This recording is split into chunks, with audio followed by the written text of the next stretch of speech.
Bonsoir, chers tous.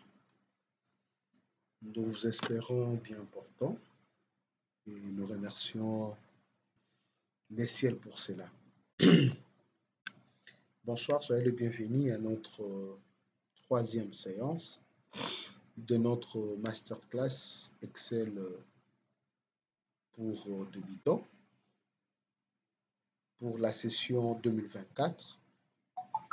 Nous allons devoir commencer notre formation de ce soir où nous allons devoir aborder les notions sur les différentes recherches, c'est-à-dire recherche V, recherche H et recherche X. Mais aussi, nous allons parler de la validation des données et comment est-ce que nous pouvons arriver à le faire. Pour ce faire, nous allons continuer sur ce que nous avions commencé hier, notre classeur d'hier. Je pense que si vous l'avez, vous allez devoir l'ouvrir pour ce qui nous rejoint aujourd'hui. Donc, nous allons vous laisser 5 minutes pour que vous puissiez créer et puis inscrire les données qui se trouvent dans notre classeur. Ou carrément, je vais vous envoyer le classeur en question parce que ça se trouve dans le groupe. Comme ça, vous allez l'ouvrir pour que nous puissions avancer ensemble. Voilà. Mais pour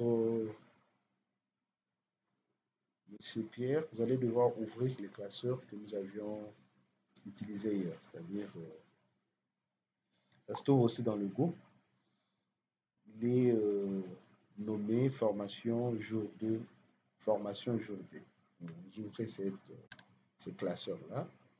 C'est sur ces classeurs-là que nous allons devoir continuer. Au lieu de créer de nouvelles données, nous allons nous focaliser sur des données que nous avons déjà afin de pouvoir continuer la séance de ce soir. Voilà. Je vais devoir ouvrir mon classeur. Moi, je l'ai déjà sur le bureau. Je ne sais pas si vous l'avez où. Si vous l'avez perdu, ça se trouve dans le groupe. Vous entrez dans le groupe, vous allez voir formation jour D. Vous téléchargez ce classeur puis vous l'ouvrez. Nous allons continuer sur ces classeurs parce que nous avons déjà les informations.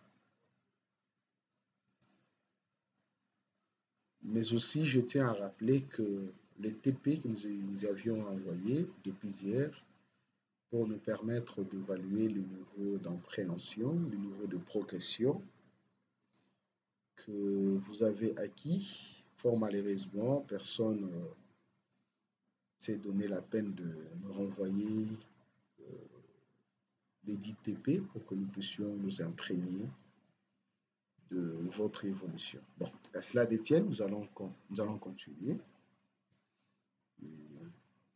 Peut-être qu'on va aussi envoyer notre TP pour la séance d'aujourd'hui pour voir comment est-ce que cela pourra se passer. Voilà. Je vais devoir ouvrir. Je clique sur les classeurs formation journée. Je fais un clic droit. Je patiente. Ensuite, un menu contextuel va apparaître et je vais aller sur ouvrir. Ou carrément, je peux faire un double clic directement sans lâcher pour devoir ouvrir mon classeur.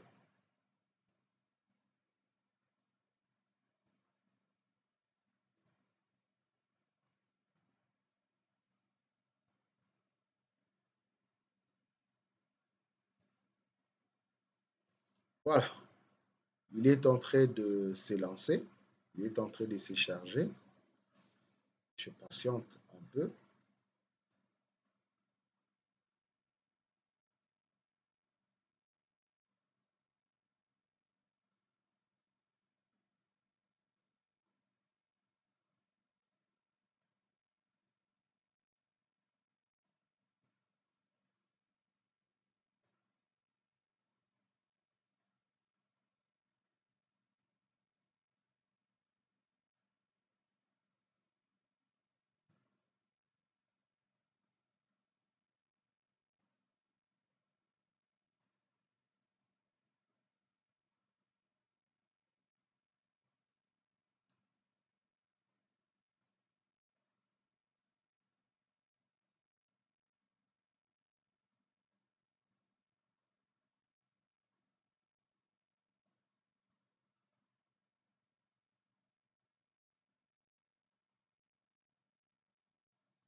Vous allez m'excuser pour la lenteur de ma machine. Je suis en train de faire un travail sur un serveur qui est ouvert sur ma machine. Euh, Ça prend un peu suffisamment de processeur. Voilà pourquoi ça load ma machine.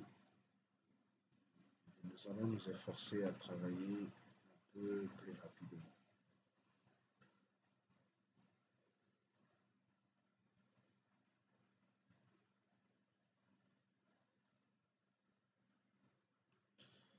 Voilà, ici c'est ouvert. Je vais aller au niveau de la feuille, je pense que c'était la feuille après production, pendant que je me trompe. C'était la feuille après production.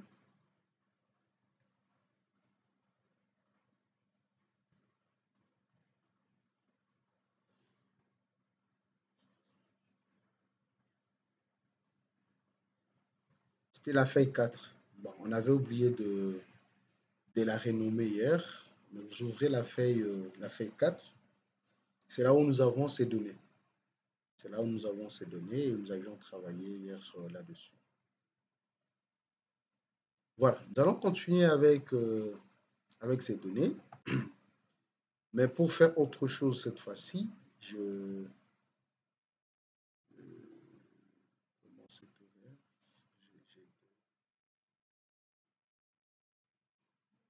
J'ai deux classeurs qui se sont ouverts comme ça. Ah ok, celui-ci est en lecture cell. Celui-ci est en lecture cell. Je reste avec celui-ci. Voilà. Je disais, nous allons continuer pour devoir aborder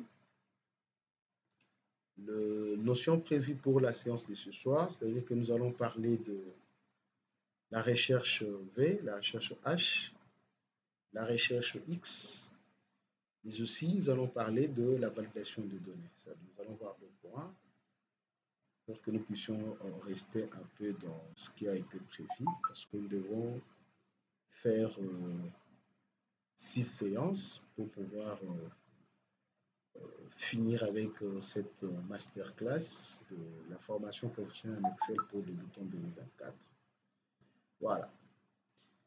C'est-à-dire nous avons déjà fait 3 séances et comme ça le mardi, on pourra avoir filtre et tri avancé et le jeudi,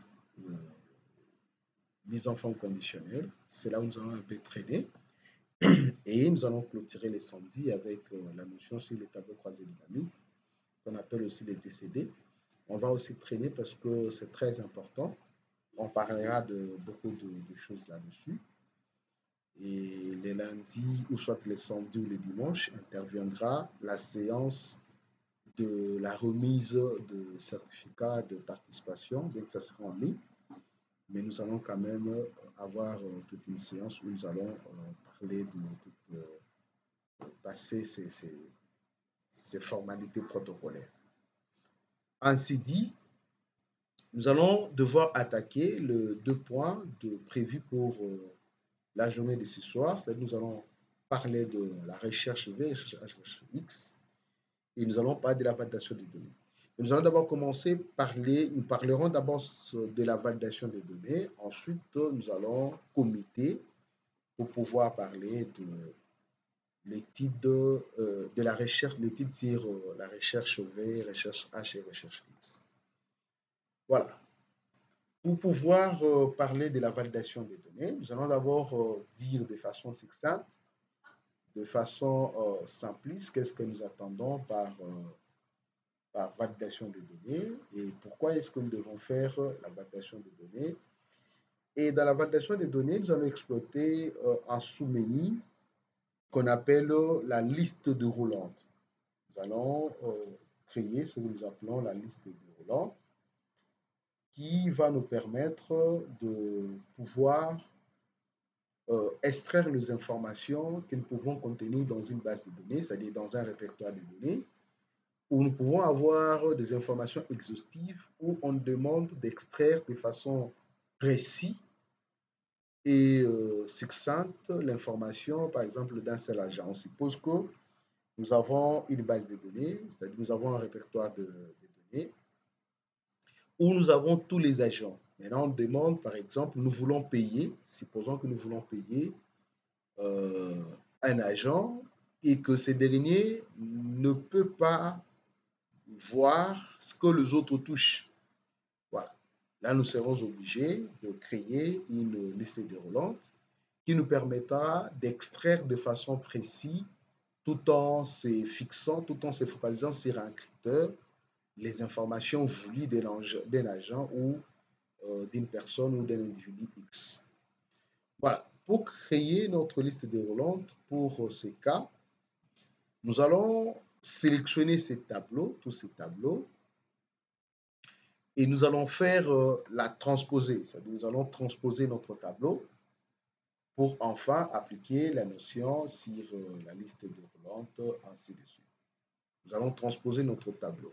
La transposer, nous en avons parlé. Je pense que c'était la séance, si pas d'hier, c'est la séance d'après-hier, d'avant-hier, où nous avions parlé de la transposer d'un tableau.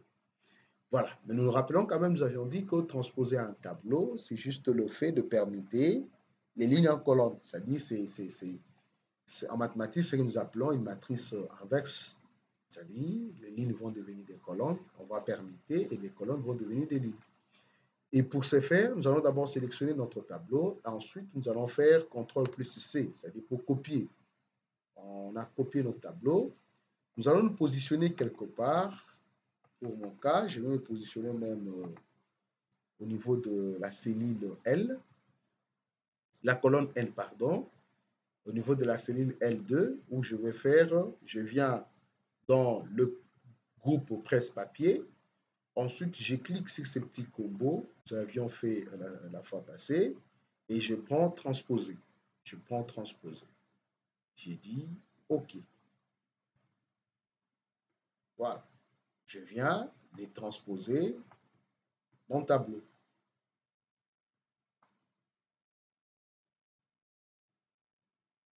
Je viens de transposer mon tableau. Qu'est-ce qui se passe?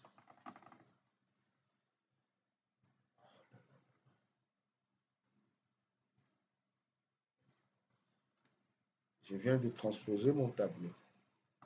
Maintenant, qu'est-ce que je vais faire? Je vais devoir supprimer. Je vais supprimer. Je vais sélectionner à partir de Albert jusqu'à Soc, jusque-là. J'ai fait un clic droit. Un menu contextuel apparaît et je viens sur supprimer. Il va me demander qu'est-ce que je vais supprimer. Est-ce que je vais décaler? Tout ça, j'ai dit non, je vais supprimer des colonnes entières. Je prends colonne entière, c'est-à-dire je vais supprimer la colonne M, N, O, P, ainsi de suite. Je dis OK. Hop, il a supprimé. Je ne suis resté qu'avec cette colonne, c'est-à-dire la colonne où j'ai prénom, nom, ville, sexe, point obtenu sur 50, pourcentage, mention et puis place. Voilà. Je pense que vous l'avez aussi. Vous êtes resté avec cette colonne. Voilà. La première des choses, je vais faire la validation des données, c'est-à-dire que je vais faire en sorte que à partir d'ici, lorsque j'ai besoin, par exemple, d'afficher les informations de M. Albert Toumba, que j'ai une liste déroulante, une liste de choix qui me permettra de choisir, c'est-à-dire à partir d'ici, de cliquer et de sélectionner la personne dont je voudrais afficher son nom, sa ville, ainsi de suite, c'est-à-dire les informations rattachées à cette personne. Là, je vais devoir créer ce que nous appelons, ce que nous attendons par une liste déroulante. Et pour créer la liste déroulante, on passe toujours par ce que nous appelons la validation des données. Voilà. Comment est-ce que je vais procéder? Je clique là où j'ai prénom, c'est-à-dire la colonne conjointe, la colonne qui est à côté du prénom, c'est-à-dire la colonne M, la cellule portant la référence M2. Ensuite, je vais dans le menu données.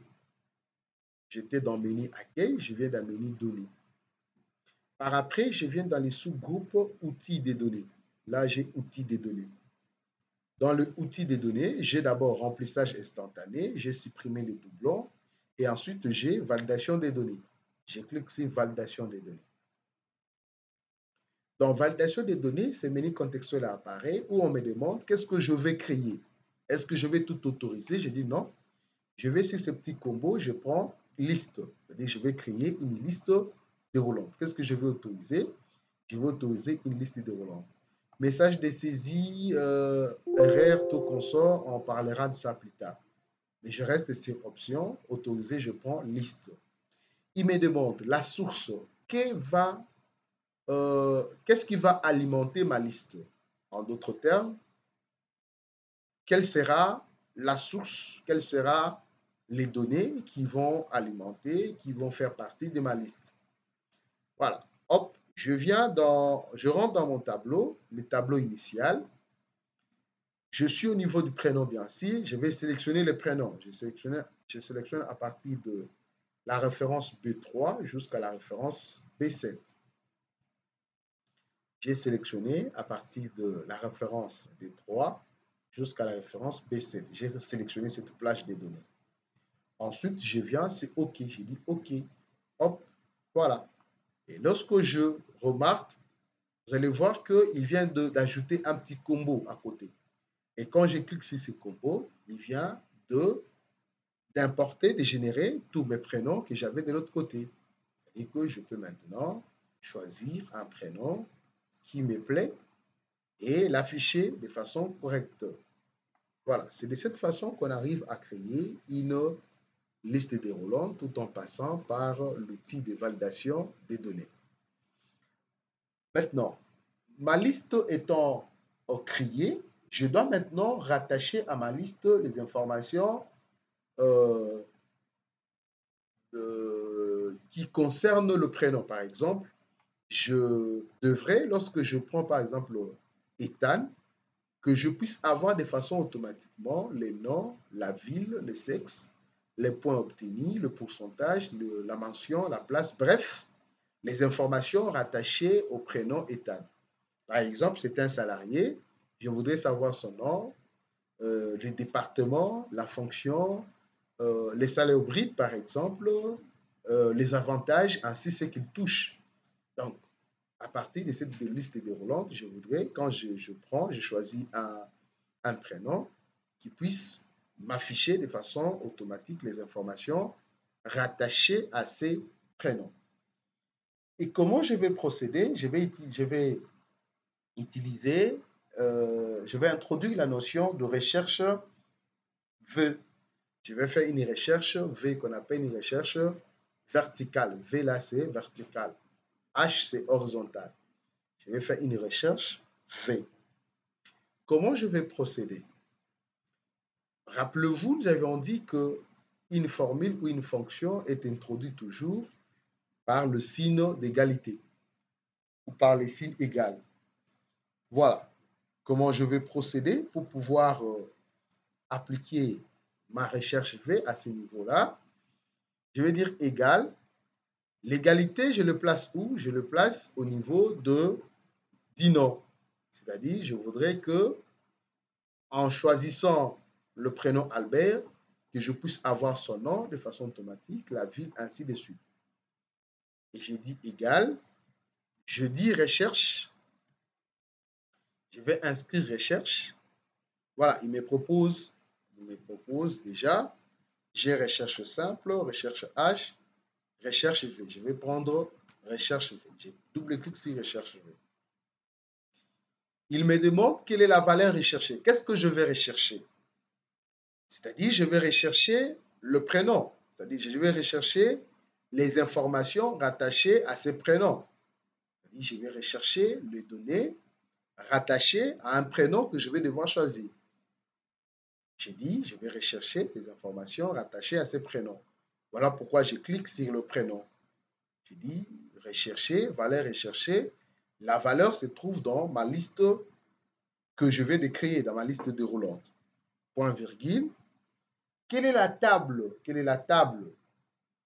ou quelle est la matrice de ma recherche, ou en d'autres termes, la liste prénom trouve son point d'ancrage où, trouve sa source où. Bien sûr, ça trouve sa source au niveau de ces tableaux. C'est-à-dire, je vais sélectionner à partir de Albert jusqu'au socle, je sélectionne jusqu'à ces niveaux. C'est-à-dire, je sélectionne à partir de la plage B3 jusqu'à I7. J'ai sélectionné toute cette plage. Puis j'ai dit point virgule. Il me demande maintenant ensuite, il me demande quel est le numéro des colonnes que je suis en train de rechercher. Quel est le numéro des colonnes que je suis en train de rechercher? Je vais simplement compter. Regardez, la première colonne, c'est la colonne dont j'ai le prénom. C'est la colonne numéro in ou la colonne numéro 1. Et la deuxième colonne, c'est la colonne numéro 2. C'est-à-dire que je cherche quoi? Je cherche les noms. Rappelez-vous que je suis au niveau de noms. Je cherche les noms rattachés à ces prénoms. C'est-à-dire là-bas, je vais mettre 2 pour signifier les numéros de colonne. Première colonne, prénom. Deuxième colonne, 2. Voilà pourquoi j'ai placé 2. Maintenant, je voudrais avoir une correspondance exacte. Je voudrais que lorsque je prends Albert, que j'aie exactement Toumba, que je ne puisse pas avoir des approximatives, que je puisse avoir directement Toumba.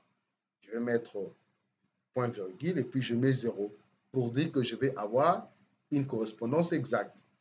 Et ensuite, je ferme la parenthèse, puis j'ai dit OK. Voilà. Regardez maintenant, à chaque fois, lorsque je vais maintenant choisir, je vois par exemple Ethan, il me donne son nom. Je prends Kevin, il me donne son nom. Je prends Osok, il me donne son nom. Je prends Grady, il me donne son nom de façon automatique. Donc, je viens de créer, de récupérer la valeur nom se trouvant dans mon tableau, tout en utilisant la fonction recherche V. Voilà, je vais faire la même chose au niveau de la ville. Mais la seule différence sera au niveau de les numéros index colonne. J'ai dit égal recherche. Recherche quoi? Recherche V. Qu'est-ce que je vais rechercher? Je vais rechercher le prénom qui se trouve à ces niveaux, au niveau de ma liste déroulante. Point virgule. Point virgule. Quelle est la table de matrice?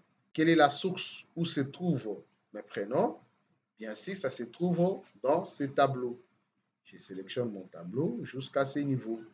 Point virgule. Point virgule.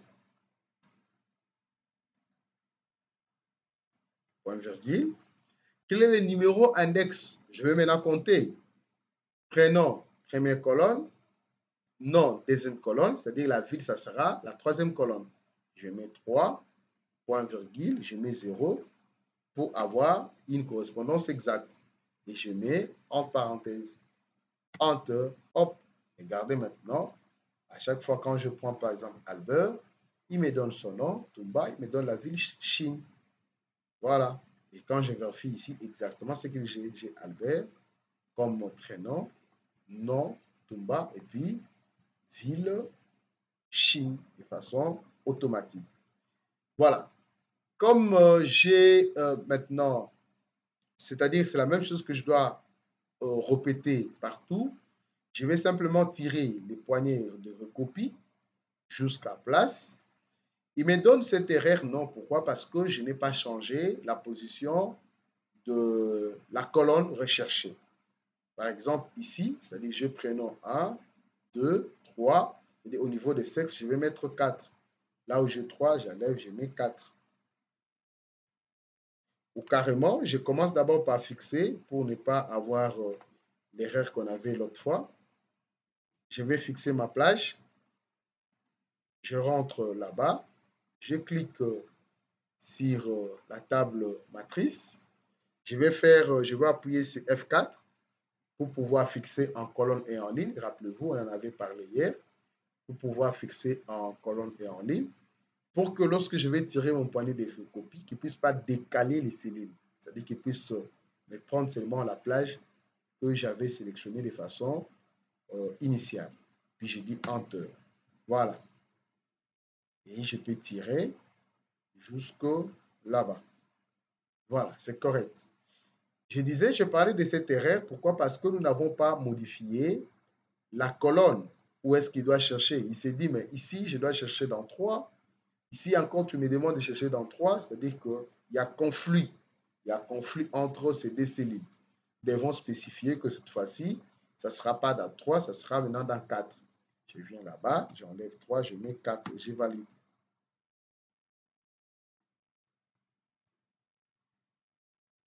Et ici, je vais aussi fixer, je mets M2 et je valide. Qu'est-ce qui se passe? Pourquoi elle a bougé? Ah, ok, il a bougé même la plage. On doit avoir B3. Ici, nous avons... Bon, on va faire ça autrement.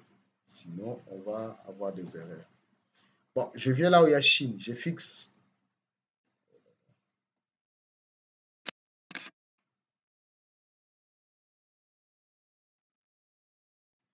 Je viens là où il y a Chine. Je double-clique pour avoir la formule. Je fixe d'abord le prénom. Là où il y a M2.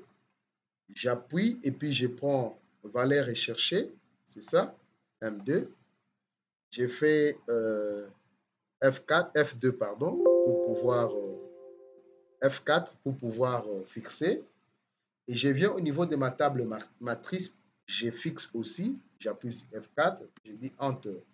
Voilà, à partir de là, je peux tirer le poignet de recopie jusqu'en bas.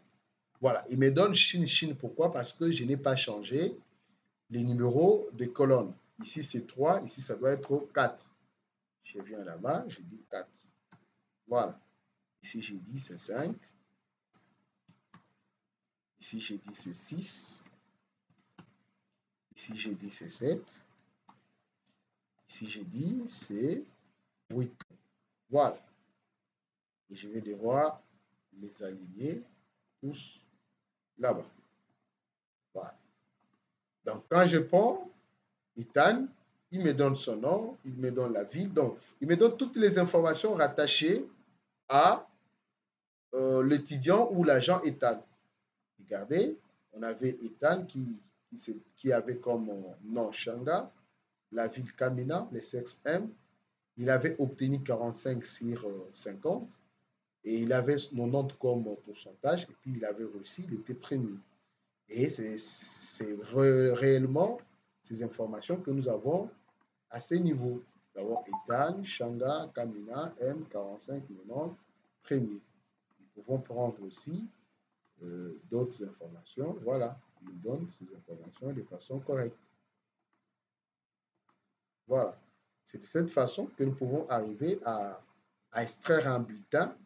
Par exemple, si c'est par exemple il s'agissait de paye, on doit payer les agents et que chaque agent ne peut pas connaître ce que l'autre doit toucher avec la validation des données et la recherche V, on peut arriver à résoudre ce problème. C'est-à-dire que lorsque l'agent se présente, on n'a qu'à appeler son prénom et il n'y aura que les informations rattachées à cet agent. Voilà. Si c'est compris, on va passer à autre chose.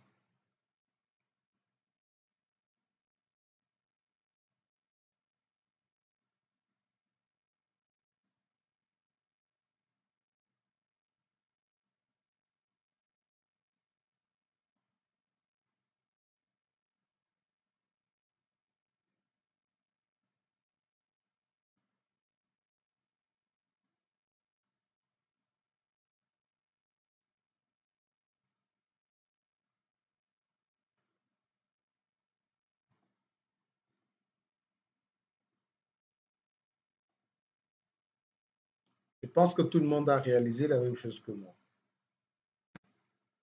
Je vous laisse quelques secondes pour que nous puissions passer à autre chose.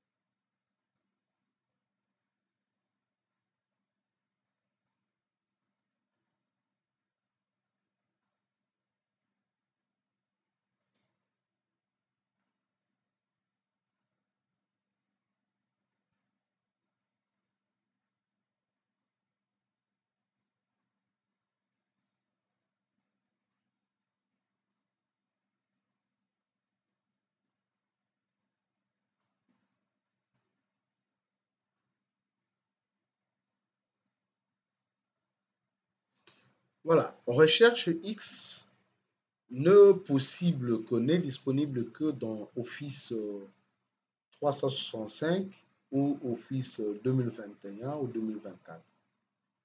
Donc, c'est la même logique, mais pour utiliser Recherche X, vous deviez d'abord avoir Office 2021, 2024 ou soit Office 365.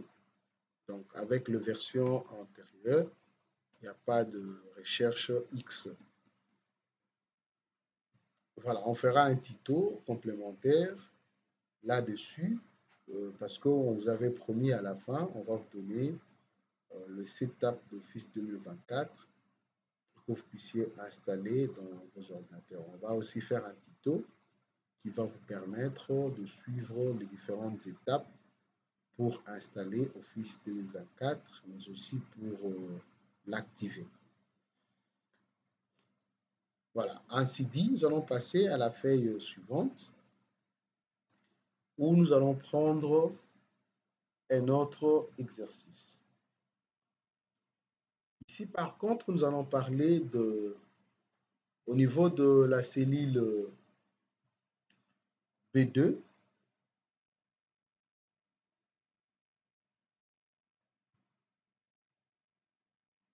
au niveau de la cellule B2, nous allons inscrire suivi de dépenses. On dit suivi des dépenses mensuelles. Suivi des dépenses mensuelles. On prend par exemple, nous sommes au mois de mai, on dit mai 2024. Voilà, ici nous disons date. On dit la description, le pourquoi de la dépense. Description de la dépense. Donc, il s'agissait de quoi? Dépense, catégorie.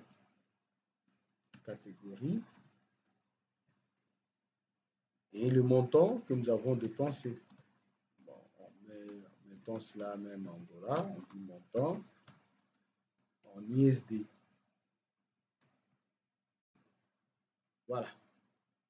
Je vais vous montrer quelque chose qui va vous permettre. Vous voyez qu'à chaque fois, ici, l'alignement ou l'affichage n'est pas correct. À chaque fois, je dois venir ici, cliquer là-bas, ainsi de suite. C'est un peu fastidieux. Supposons que vous avez beaucoup de colonnes où vous devez tirer, ça devient un peu compliqué. Je vais vous montrer une astuce qui va vous permettre de les gérer de façon automatique. Voilà. On vient sur la feuille où nous voudrions que nos colonnes puissent être gérées de façon automatique. La taille de nos colonnes puisse être gérée de façon automatique. Et c'est là en prenant en charge la longueur des informations que nous avions insérées, que nous avons inscrites sur cette cellule.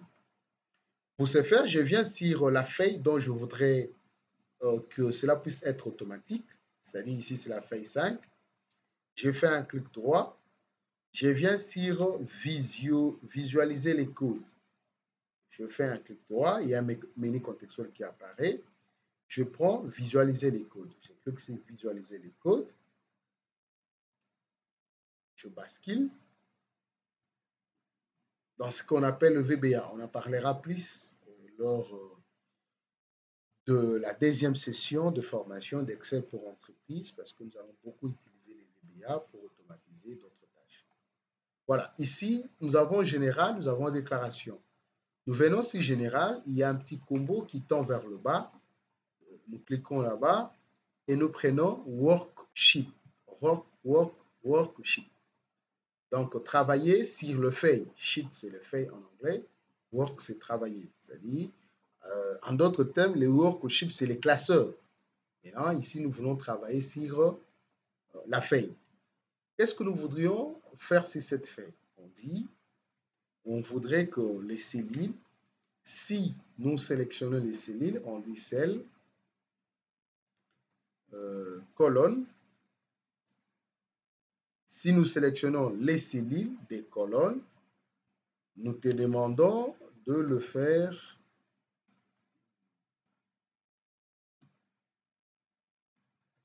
celle colonne.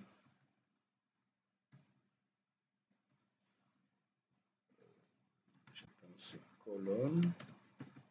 Un instant.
J'ai déjà envoyé le, le grille de délibération pour toutes les promotions. Donc, veuillez regarder dans le groupe de jury, tu vas voir ça. Pour le moment, je suis en train de donner une formation. Dès que je finis, je te reviens. J'ai envoyé déjà pour toutes les promotions. Essaie un peu de voir ça et puis comme ça, on va discuter même à 23 heures. Merci. Voilà. Je disais que nous venons là-bas. Je répète la procédure. Excusez-moi, je suis dans beaucoup de choses à la fois. C'est un peu compliqué. Je viens là, je fais un clic droit. Je prends visualiser les codes. Et à ce niveau, je prends worksheet pour dire que je vais travailler sur la feuille, soit worksheet pour dire classer ou soit sheet pour dire feuille et puis work pour dire travailler. C'est-à-dire, je vais travailler sur la feuille. Voilà, je vais mettre juste une ligne de code qui va me permettre de tirer mes colonnes de façon automatique. J'ai dit cell, c'est dit, j'ai dit tous les cellules, prends-moi tous les cellules et étire-moi ça. J'ai dit étirette, étirer, colonne. Étirer, colonne, point, fais ça de façon automatique, auto-fit. J'ai dit, prends-moi toutes les cellules qui se trouvent dans mon classeur, essaye de me les tirer, essaye de tirer mes colonnes en longueur et fais ça de façon automatique. Et pour rentrer sur ma feuille Excel, je viens à côté ici, regardez, là où j'ai affiché Microsoft Excel, ou carrément je fais Alt plus 11, ou carrément je viens là-bas, je clique, hop, je rentre sur ma feuille. Remarquez, regardez maintenant, Remarquez. Je viens par exemple sur cette cellule. J'essaye, supposons que ça sont les informations que j'insère sur cette cellule. Je les insère. Au moment où je vais faire Enter, et il va tirer ma cellule, cette cellule A, par rapport à la longueur de caractère que je viens d'insérer. Enter. Voilà. Il vient de tirer ça de façon automatique. Donc, je n'ai pas besoin à chaque fois d'aller là-bas, cliquer ainsi de suite. Lui, il me gère de façon automatique. Et quand je fasse, j'ai dit Enter, il réduira aussi ma cellule de façon automatique. Enter. Et ici, je n'ai plus de données. Voilà. Il va réduire ma cellule de façon automatique. C'est-à-dire, avec cette formule-là que nous venons de faire, ça permet d'étirer les colonnes en longueur de façon automatique en prenant en charge les nombres de caractères que vous avez inscrits dessus. Par exemple, ici, je vais devoir faire une fusion centrée, comme c'est le titre. J'ai fait une fusion centrée. Vous avez vu comment fusionner. Fusion centrée. Voilà. De façon automatique, vous avez vu quand j'ai fusionné, il a réduit cette cellule, cette colonne de façon automatique par rapport aux informations que je viens de mettre à l'intérieur. Voilà. Je pense que c'est compris. Si ce n'est pas compris, je vais mettre cette cellule, cette formule ici, je vais l'effacer. J'avais dit cell. Donc, cell pour dire toutes les cellules. Je demande de les tirer. J'ai dit tirette, colonne, qui puisse me tirer quoi? Les colonnes, point, autofit. Je puisse le faire de façon automatique. Autofit. Voilà. Juste cette ligne de code. Voilà, nous rentrons dans notre tableau où nous étions en train d'insérer les informations. Je rentre, j'enlève ça, je n'ai plus besoin de ça. Ici, la date, j'ai dit, je vais créer des dates de façon aléatoire. Le 1er novembre 2023. Voilà, on va regarder. Par exemple, ici, comme je viens d'insérer, il a tiré de façon automatique pour adapter les informations que je vais d'inscrire dans cette colonne. Ici, j'ai dit, par exemple, quelle est la description de cette dépense. J'ai dit, par exemple, j'étais au niveau de supermarché. Je dis supermarché. Supermarché. Catégorie. Par exemple, la dépense concerne l'alimentation. J'avais acheté quelque chose qui entre dans le sens d'alimentation. Et quel a été le montant? Supposons que j'avais utilisé 50 $. Deuxième date, j'ai dit ça a été le 3 novembre 2023. Qu'est-ce que j'ai dû faire? J'ai acheté une nouvelle lampe. Bon, on avait mis le mois de mai. Oh, bon, on adapte au mois de mai. Le 1er mai, j'ai dit le 3 mai, j'ai acheté une nouvelle lampe. Ça entre dans la catégorie maison. Cela m'a coûté, supposons, 20 $. Et ensuite, les 5 mai 2024, les 5 mai 2024, les 5 mai 2024, je suis allé acheter l'essence pour mon véhicule. Ça entre dans l'essence dans la catégorie transport. J'ai dit transport. Et là, j'ai dit, cela m'a coûté 60 $.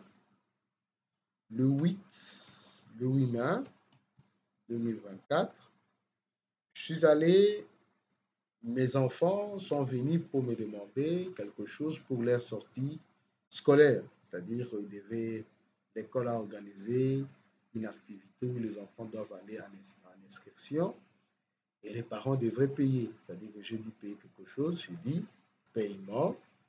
la description de la dépense, j'ai dit paiement, sortie scolaire.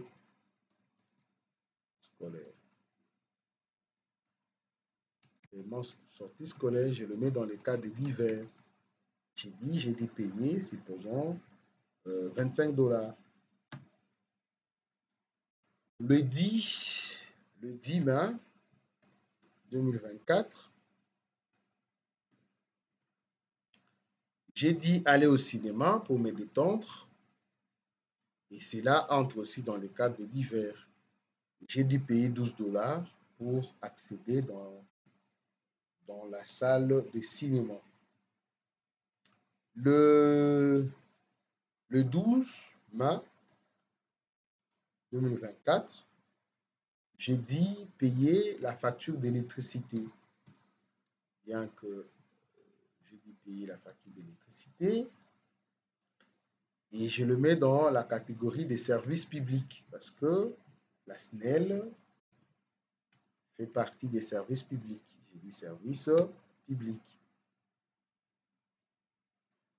Voilà. Et j'ai dit payer, supposons 30 $.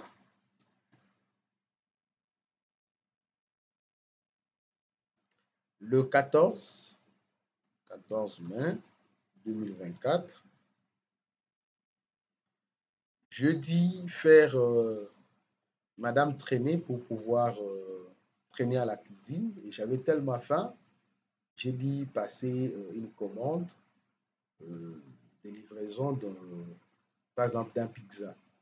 J'ai dit repas, description de la dépense, j'ai dit repas livré. Je le mets dans la catégorie alimentation et cela m'a coûté 35 $. Et enfin, le 17 mai, c'est-à-dire hier, 2024, j'ai dit refaire mon abonnement mensuel d'Internet. J'ai dit abonnement Internet. Et je le mets dans les cadres des services publics. Si je mets 40 $. Voilà, total. Et je peux sélectionner, comme nous avions fait l'autre fois, je vais mettre tout ceci en bordure. Et ça, je mets en gras.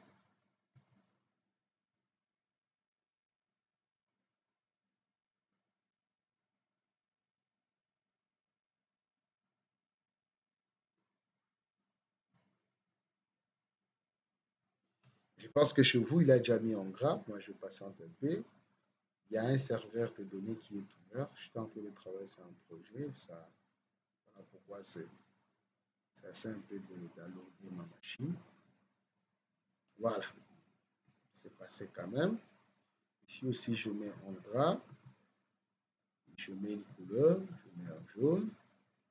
Et comme je n'ai pas besoin de tout ceci, je vais prendre, je viens là-bas, je prends dans effacer, je viens dans là-bas, bordure, je prends effacer les bordures. Voilà, je passe ici, je passe là-bas, je rentre encore, je prends, je viens, je passe là-bas, je rentre, je prends, je passe là-bas et là-bas. Parfait. Voilà.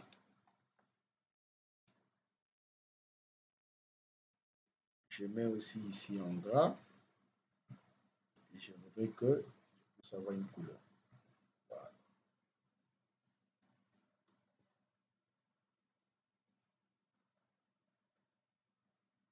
C'est-à-dire, vous pouvez arriver à automatiser votre gestion de dépenses mensuelles, hebdomadaires, journalières, annuelles, pour que vous puissiez savoir où est-ce que vous en êtes avec ce que vous avez comme salaire et qu'est-ce que vous dépensez mensuellement pour voir qu'est-ce qu'il faut faire en termes d'ajustement, ainsi de suite.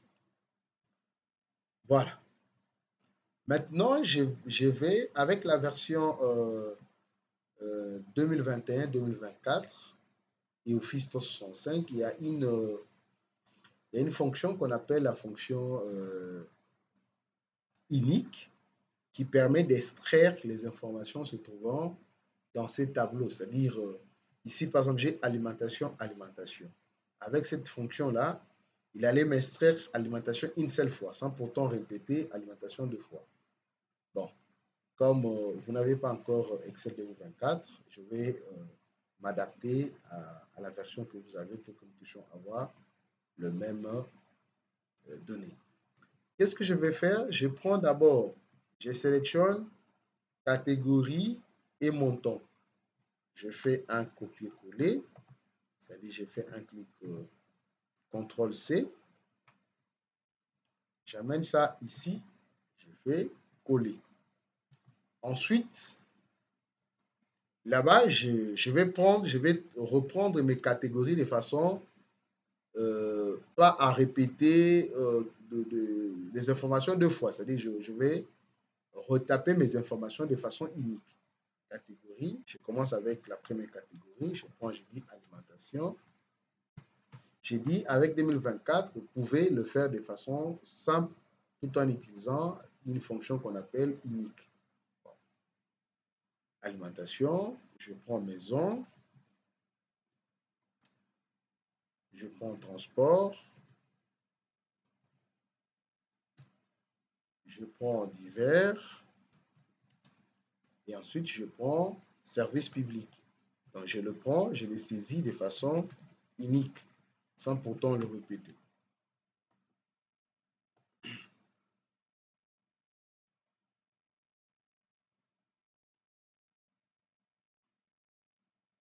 Voilà, je voudrais maintenant savoir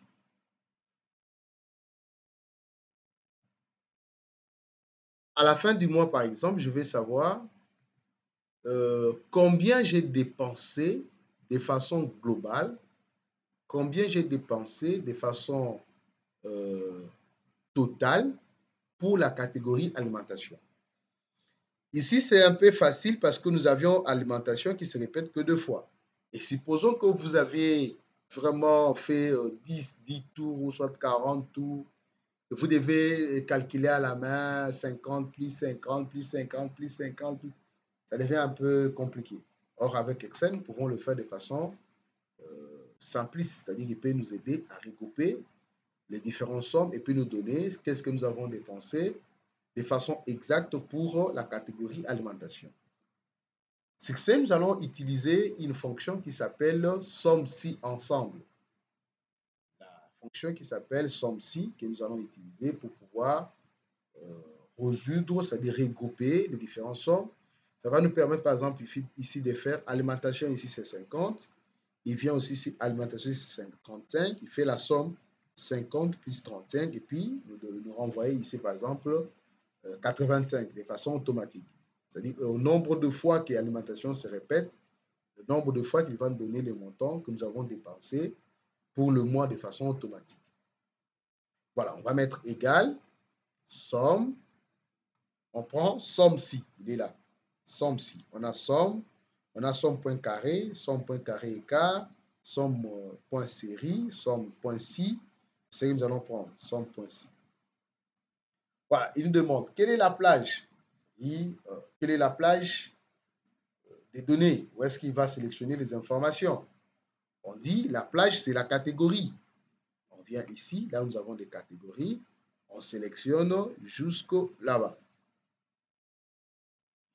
On va directement fixer, parce que nous allons tirer notre formule, on va directement fixer. Je clique sur plage et je vais cliquer sur F4 pour fixer en ligne et en colonne. Ensuite, je mets point virgule. Il me demande quel est le critère. Quel est le critère? Il va regrouper les catégories en fonction de quoi? Pour ce cas, je suis en train de chercher quoi? Je vais chercher la somme de dépenses que j'ai dit engagées pour l'alimentation. C'est-à-dire que pour la première ligne, ma critère, c'est alimentation. Je vais cliquer sur alimentation. Il récupère la référence de cette catégorie qui est l'alimentation. Là, je ne vais pas fixer parce que ça va varier. Ici, par exemple, j'aurai maison. Ici, j'aurai transport. Voilà pourquoi je ne fixe pas. J'ai dit point virgule. Maintenant, quelle est la somme de plage? Il va faire la somme où? Il va faire la somme de quoi? C'est-à-dire, il va faire la somme de montants, naturellement. Il va faire la somme de montants. C'est-à-dire, je vais sélectionner à partir de 50 jusqu'à 40. Et comme je vais devoir tirer ma formule, je vais aussi fixer cette plage de montant. Voilà, je clique sur somme plage, il sélectionne ma plage et puis je clique sur F4 pour fixer ma plage. Et ensuite, je ferme la parenthèse, puis je dis Enter. Voilà. Il me donne exactement, ici, il me donne exactement combien? 50. Il me dit, pour l'alimentation, j'ai dit, le 1er mai, j'ai dit utiliser 50 $ pour l'alimentation. Le 14 mai, j'ai dit utiliser 35 $ pour l'alimentation. Et il me dit, pour le mois demain, de façon mensuelle, j'ai dit dépenser 85 $ pour l'alimentation. Et si je venais ici, par exemple, j'ai dit que ce n'était pas 50 $, supposons que c'était 60 $. Hop, de façon automatique, il me donne aussi le montant de façon globale de ce dont j'ai dit engagé comme dépense à ce qui concerne l'alimentation. Comme la formule restera la même, c'est-à-dire à ce niveau, je vais tirer le poignet de recopie. Je viens là-bas, je tire jusque là-bas. Voilà, il me donne les informations de façon automatique. Par exemple, ici, maison, je n'ai dépensé, je n'ai acheté la lampe qu'une seule fois. J'ai 20 $ et c'est les 20 $ qui m'affichent. Ici, par exemple, pour le transport, je n'ai acheté l'essence qu'une seule fois, 60 $, il me donne 60. Pour les divers, il renvoie RR, il renvoie 0, c'est pas normal, il ne peut pas renvoyer 0. Parce que j'ai dit utiliser divers 25 $ et puis 12 $. Il devait renvoyer quelque chose. Pourquoi il renvoie 0?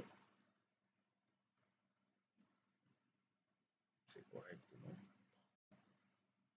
C'est les caprices de formule. On va quand même refaire là-bas. J'ai dit égal, somme si. Je prends somme si. Quelle est la plage quelle est la plage des critères? Ma plage, c'est ici, c'est-à-dire ici. Point virgule. Point virgule. Quel est le critère? Je vais chercher quoi? Les divers. Point virgule. Quelle est la somme de... Où est-ce qu'il va faire la somme de plage?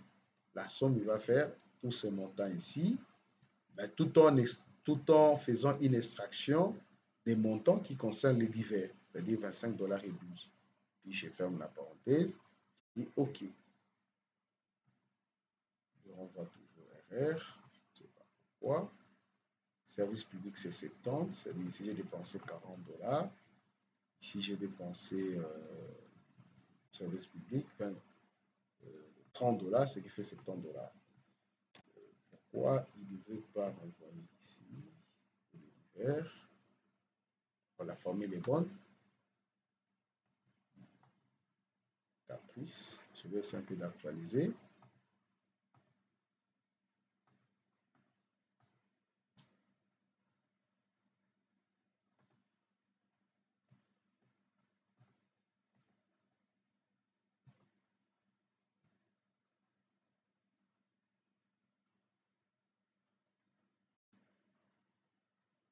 Et j'essaie de mettre mon temps.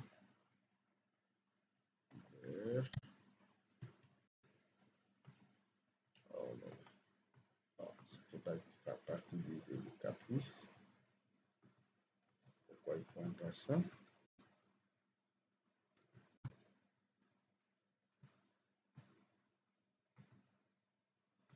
Voilà. C'est de cette façon que nous pouvons arriver à recouper les différents montants et puis à faire notre suivi des dépenses mensuelles ou annuelles ou journalières, hebdomadaires, pour que nous puissions rester sur le budget que nous sommes en train de penser. Et rappelez-vous, hier, nous avons parlé de la fonction si. À ce niveau, vous pouvez aussi générer un message pour dire, par exemple, si le montant dépensé est supérieur au budget, qui peut se vous dire, attention, vous êtes au-delà du budget. Si le montant dépensé est inférieur au budget, qui puisse vous dire non, vous êtes dans le bon. Supposons ici, je vais mettre un total, je vais faire la somme. Je fais la somme. La somme de quoi? La somme de tout ceci égale somme. La somme de tout ceci jusqu'ici, et puis je dis Enter. Voilà, il me donne 334 comme dépense. Maintenant, supposons ici, par exemple, j'avais un budget, je dis budget, par exemple. Je dis budget. J'ai dit, supposons que j'avais un budget de...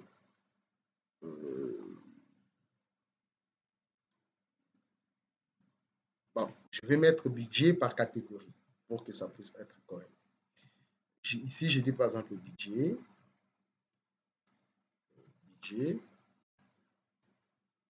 Et ici, je suppose que pour, par exemple, l'alimentation, j'avais prévu 100 $.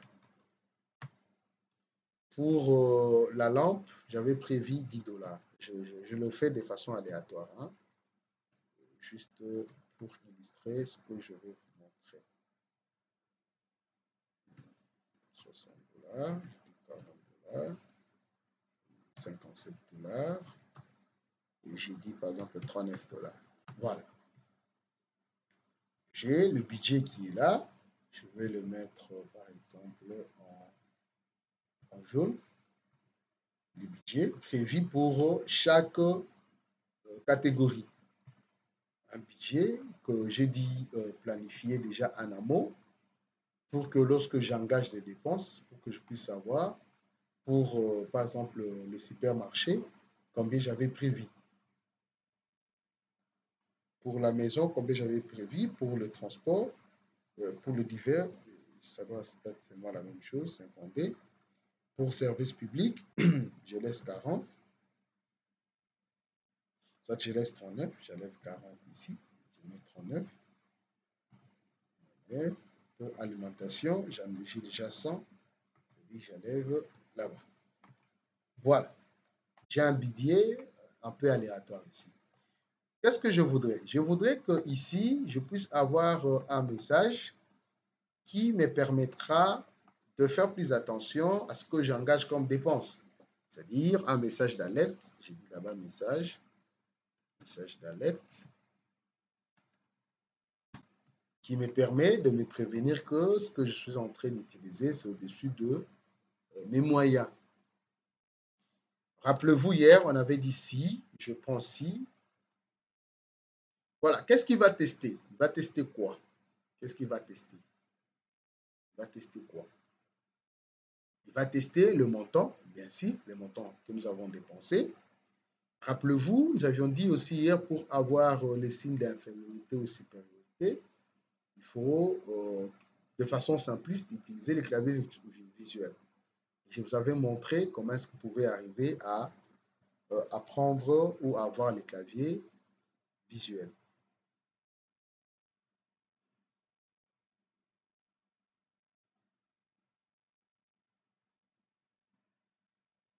Voilà, j'ai dit, si le montant utilisé est supérieur, ou carrément, cette fois-ci je prends supérieur, si le montant utilisé est supérieur à quoi?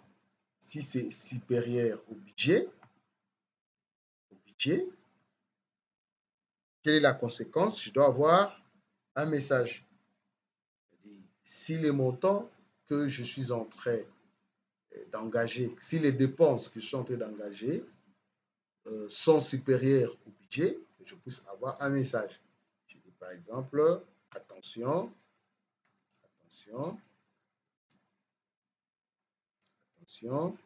budget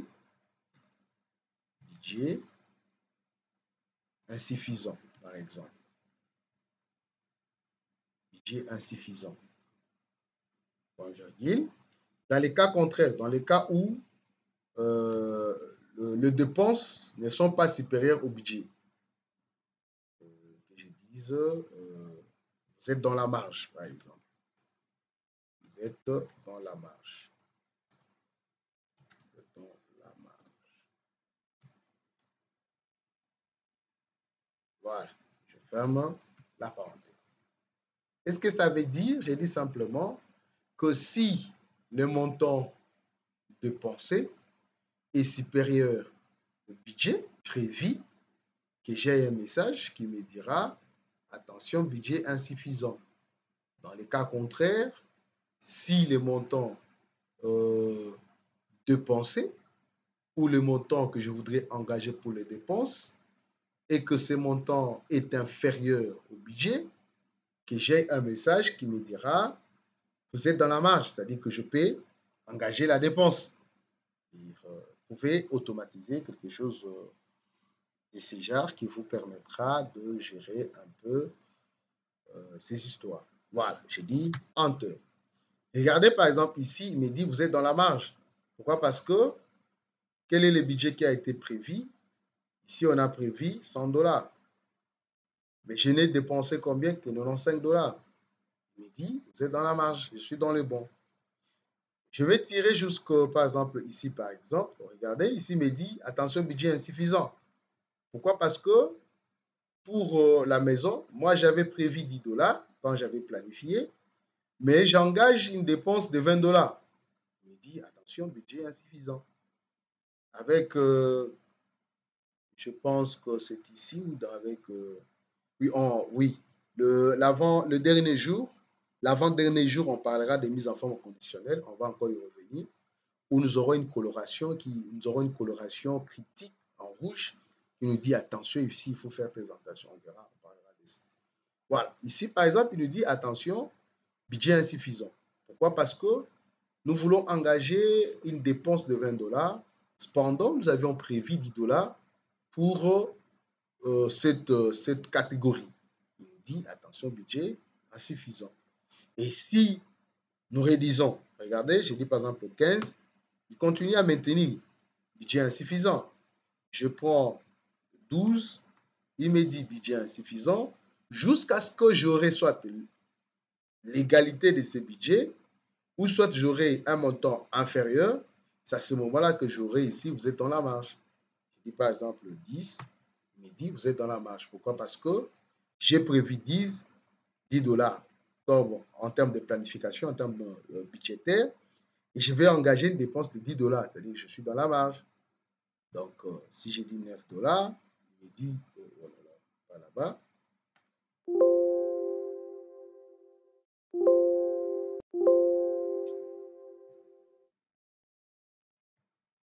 C'est ici que je devais mettre. Si je mets 9 $, il continue à me dire que vous êtes dans la marge. Au moment où je vais saisir un montant qui sera supérieur au budget, j'aurai un message qui me dira attention, budget insuffisant. Voilà.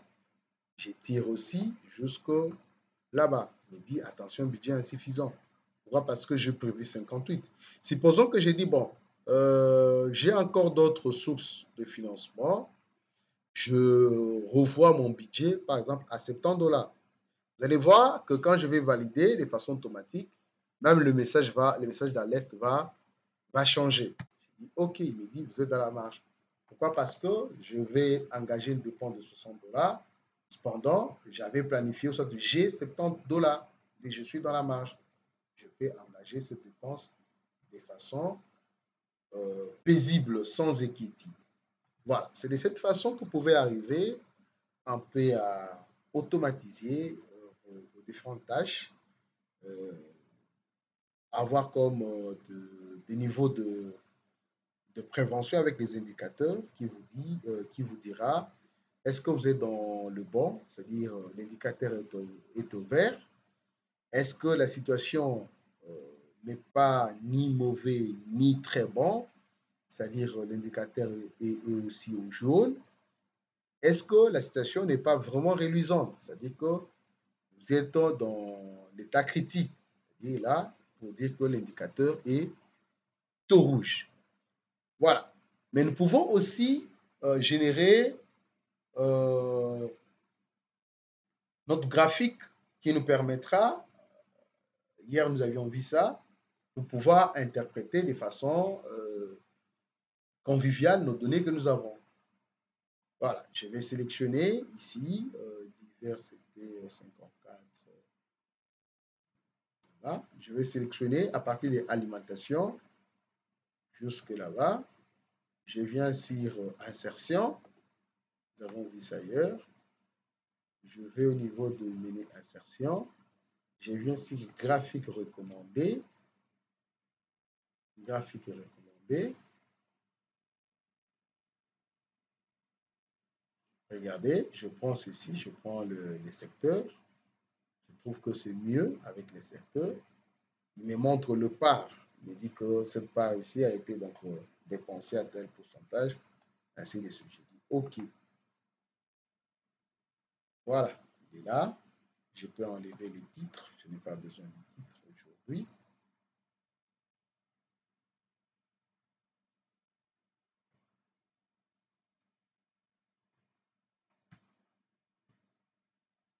Je supprime les titres.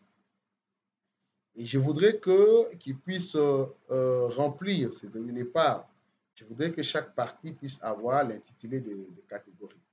Je vais seulement ce style, je prends, je choisis un style. C'est pas celui-ci. Celui-là. Je choisis un style. Je prends, par exemple, celui-ci. Je prends celui-ci, soit celui-là, cela dépend de moi. Même celui-là, je trouve que c'est correct.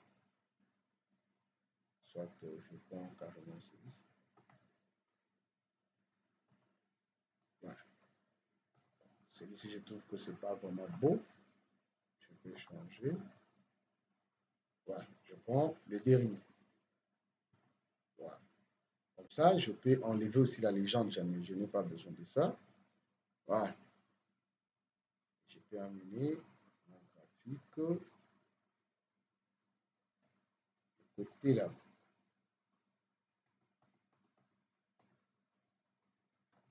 Voilà.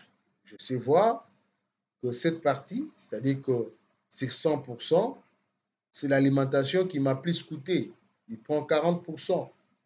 Et les services publics, c'est-à-dire l'électricité, l'abonnement, 30%. Et les transports m'a coûté 25%. Et puis le machin maison m'a coûté 5%. Ainsi de suite. Ici, la formule était bonne. Je ne sais pas pourquoi on n'avait pas pris ça en charge. Supposons que c'est 77. Vous avez vu, automatiquement, il a même changé mon graphique. Il me dit que c'est maintenant le service public. Le service public qui prend 22%, l'alimentation 30%, maison 4%. Ici, j'ai transport 16%, 19%, et puis j'ai divers 25%. Voilà, vous pouvez présenter cela, soit imprimer cela dans les rapports, et c'est vraiment très intéressant que ça puisse porter aussi le graphique. Voilà. Aujourd'hui, c'est par là que nous allons nous arrêter. Nous avons abordé les notions sur la validation des données. Nous avons abordé les notions sur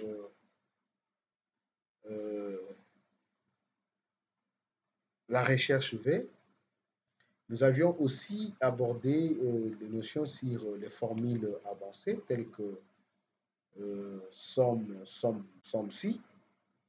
Et nous avions rappelé la fonction si avec condition qui nous avait permis de générer des messages d'alerte qui va nous mettre au parfum de ce que nous engageons comme dépenses par rapport à la planification que nous avons prévue. Voilà, c'est par ici que nous allons mettre terme à la séance de ce soir.